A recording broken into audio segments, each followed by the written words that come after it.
Crazy. Okay, let's keep going. That was number 7? Now number 7. And, number 8, Mystery of the Shmita Year. I could have just put anything Jonathan Cahn. I could have just put Jonathan Cahn as a distraction to the Messianic Movement. He is. What he writes, I've said it here many times, I'll say it again. Does he call himself a rabbi? Oh, yeah. Do we know where he... Now, I'm not, I think that disciples of Yeshua aren't to be called rabbi. That's my opinion, my understanding of Matthew 23. But that aside, do we know where he studied? Was there an institution that granted that to him? Do we know? I don't know. I don't know, but I'm sure somebody in the chat room will look it up for us. I've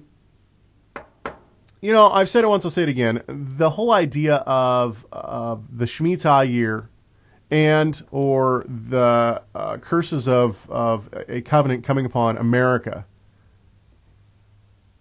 whether people want to admit it or not, is a form of replacement theology wrapped up in a Messianic Jewish bow. That's all there is to it. Now, I'm not questioning Cahn's, faith. When I watch Cahn, he's got a lot of conviction. I think he actually buys into the nonsense that he spouts. But if people call him Prophet Cahn, he's been introduced as Prophet Cahn before. Really? Yeah. And if somebody ever did that with me, I'd be like, whoa, stop. Do not call me that. And he doesn't. He's, it's like... Well, if it, It's like people calling you rabbi. Yeah, I know we got a lot of listeners out there that call themselves rabbi. I just do not understand that. I don't get it. Anyway.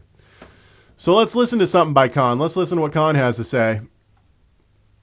The Shmita is an ancient mystery. Goes back over 3,000... That's the other problem with Cahn. He doesn't know what the word mystery means.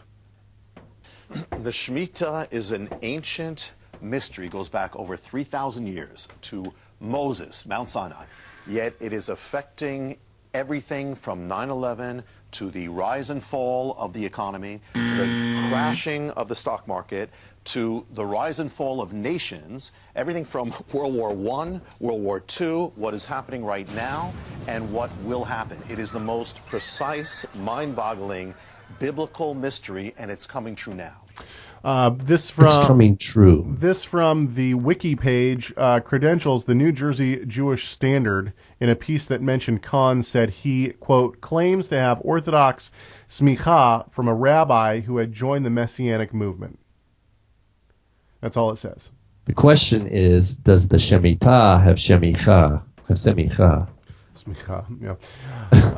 So the idea that the Shemitah, I mean, this is just one aspect of Cahn's horrible scholarship and mishandling of the word.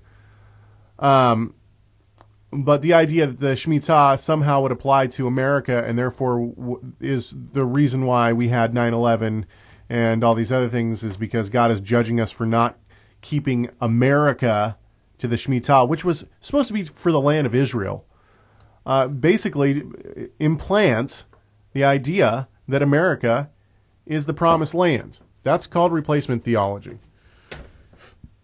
Here's another problem. He's taking the Shemitah out of the context. You can't have a Shemitah without crops in the land being properly tied to an operating priesthood. Preach it, brother. And you can't, and it has to be every year. You can't have a proper Shemitah unless each individual year you've had the proper tithing and then the proper celebrations of the feasts. If you haven't, if the nation hasn't even been keeping the Sabbaths, the Shemitah is a non-issue. The Jubilee is a non-issue. If you don't, it's all these things are inextricably intertwined. And to take this one thing out and say, oh, it's the mystery. This is the mystery.